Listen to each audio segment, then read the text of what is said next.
Hi అండి. ఎలా ఉన్నారు? బాగున్నారా? నేను కూడా బాగున్నానండి. ఈరోజు వచ్చేసి మార్నింగే తొందరగా లేసేసి బయటికెళ్ళాలి. అందుకోసమే మార్నింగే తొందరగా లేసేసి పూజ చేసేసి ఆల్రెడీ అత్తమ్మ పూజ చేసింది.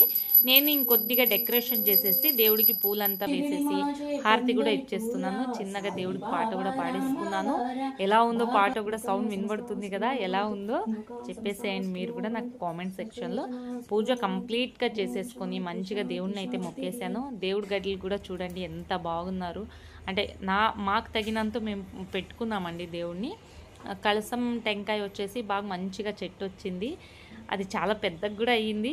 ఏమో కొద్దిగా ఈ ఇయర్‌లో కంప్లీట్ అయిపోతుందేమో, మా ఇల్లు కట్టించుకునే ప్లానింగ్‌లో స్టార్ట్ చేస్తామేమో అనే ఉద్దేశంతో చెట్టు అయితే అలాగే పెట్టాను. నెక్స్ట్ మా అత్తమ్మ వచ్చేసి నా కోసము, అంటే ఇంట్లో అందరు పెసరట్టు నేను ఎక్కువ శాతం వేయనండి, దోశ అయితే నేను వేస్తాను. పెసరట్టు మా కోసం అయితే మా అత్తమ్మ ప్రిపేర్ చేసేసింది. తొందర లేస్తుంది, అర్లీగా లేస్తుంది మా అత్తమ్మ. మేము కొద్దిగా లేట్గానే లేస్తామండి. మా కోసం అనేసి అయితే పెసరట్టు ప్రిపేర్ చేసేస్తూ ఉంది ఇక్కడ. యాక్చువల్గా బయటికి వెళ్ళాలి అన్నాను కదా, అందుకనే పెసరట్టు ప్రిపేర్ చేస్తూ ఉంది. నాకు కొద్దిగా క్రిస్పీగా కావాలండి. మెత్తగా ఉంటే పెద్దగా తినను, క్రిస్పీగా అయితే మంచిగా తింటా. అందుకనే రెండు పక్కన కాల్చేసిన తర్వాత ఆనియన్స్ అయితే వేస్తుందండి. పెసరట్టుకి వచ్చేసి పైన ఆనియన్స్, జీలకర్ర ఇలా వేసుకుని తింటే చాలా బాగుంటుంది. నేను ఇక్కడ జీలకర్ర స్కిప్ చేశానండి, ఎందుకంటే బాబుతో పాటు తింటున్నాను కాబట్టి ఓన్లీ ఆనియన్స్ ఒకటే వేసుకున్నాను. మా అత్తమ్మ అయితే బాగా క్రిస్పీగా కాల్చి అయితే ఇచ్చేసింది. అందులో కాంబినేషన్గా ఇప్పుడు చూడండి, ఓపెన్ చేస్తే ఎలా పొగ వస్తుందో. వేడిగా ఉంది, అసలు మంచిగా ఉంది టేస్ట్ కూడా. దాని కాంబినేషన్ వచ్చేసి అల్లం చట్నీ ఇంట్లో ప్రిపేర్ చేసింది అండి, అలాగే బుడ్డల చట్నీ అండి. రెండు ఇంట్లో ప్రిపేర్ చేసింది, నేనే ప్రిపేర్ చేశాను. అత్తమ్మ అయితే పెసరట్టుకి అయితే ప్రిపేర్ చేసేసింది.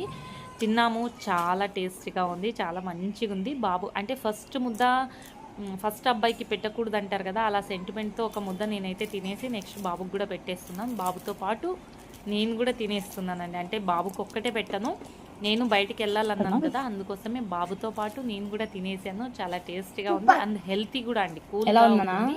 నెక్స్ట్ వచ్చేసి నేను బయటికి వెళ్ళాలన్నాను కదా, అది ఎక్కడికి కాదండి, యోగాకి వెళ్ళాను. యాక్చువల్గా పొదుపు లక్ష్మి అనేసి డాక్టర్ అనేసి అంటారు, లేడీస్ మహిళల కోసం అలా ఉంటాయి కదండి ఏరియాలో కంపల్సరిగా.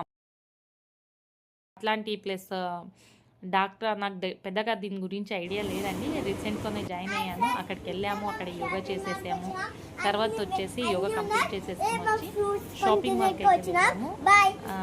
ఎందుకోసము అంటే ఫ్రూట్స్ కొనడానికి అండి. మేము ఎక్కువ శాతము కిరాణా మొత్తము మంత్లీ వన్స్ మా హస్బెండ్ వాళ్ళ ఫ్రెండ్స్ దగ్గర తీసుకుని వచ్చేస్తాము. యాక్చువల్గా మాల్లో అయితే ఏం తీసుకోమండి. చాలా వరకు మాల్కి వచ్చేది ఫ్రూట్స్ కోసమండి. ఫ్రెష్గా ఉంటాయి, మంచిగా ఉంటాయి, కల్తీ ఉండవు అనే ఉద్దేశంతో మాల్కి అయితే వస్తాము ఫ్రూట్స్ కోసము. కొన్ని మెయిన్ థింగ్స్ అంటే ఇట్లా పన్నీరు, ఇలా ఫైజన్స్ ఐటమ్స్, అంటే డీప్ ఫ్రై చేసుకుని ఇమీడియట్గా 5 మినిట్స్లో ఇవ్వడానికి, ఇలాంటి కొన్ని ఐటమ్స్ కోసం అయితే ఇక్కడికి వస్తామండి. ఇక్కడ నేను కార్న్స్ కూడా తీసేసుకుంటున్నాను. చాలా బాగుంటాయండి ఇక్కడ కార్న్స్ వచ్చేసి. అంటే కొద్దిగా జ్యూసీగా ఉంటాయి, బయట అమ్మేవి కొద్దిగా గట్టిగా ఉంటాయి, ఇవి అయితే కొద్దిగా జ్యూసీగా ఉంటాయి. ఇక్కడ కూడా అది తీసేసుకున్నా కదా, అది కూడా మెయిన్, అది ఇంపార్టెంట్ అండి మాకి. మాల్లో కంపల్సరీగా అవి తీసుకుంటాము. ఇంకా అన్నీ పర్చేస్ చేసేసాము. మా బాబు చాక్లెట్స్ కూడా తీసేసుకున్నారు, మ్యాగీ తీసుకున్నారు, తర్వాత వచ్చేసి ఏమంటారు పాప్కార్న్ తీసుకున్నారు. అన్నీ ఇంకా తీసేసుకుని మేమైతే మంచిగా షాపింగ్ చేసుకుని అయితే ఇంటికి వచ్చామండి. వచ్చిన వెంటనే ఫస్ట్ మా బాబు చేసింది లేస్ ప్యాకెట్. చాలా రోజుల తర్వాత లేస్ కొనిచ్చాము. యాక్చువల్గా అట్లాంటి ఐటమ్స్ కొనిము, లేస్, కుర్కురే ఇలాంటివి తినిపియమండి బాబుకి. ఇంకా కొన్ని ఐటమ్స్ అయితే తీసుకున్నాం. ఇంకా చూసినాక పిల్లలు సతాయిస్తారు కదా తీసుకోవాలని, తీసేసుకున్నాము, ఇంటికి వచ్చాము. ఆల్రెడీ మా బాబాడ నేను వీడియో తీసే లోపలనే చిప్స్ తినేసాడండి. థ్యాంక్ యూ అండి, థ్యాంక్ యూ సో మచ్.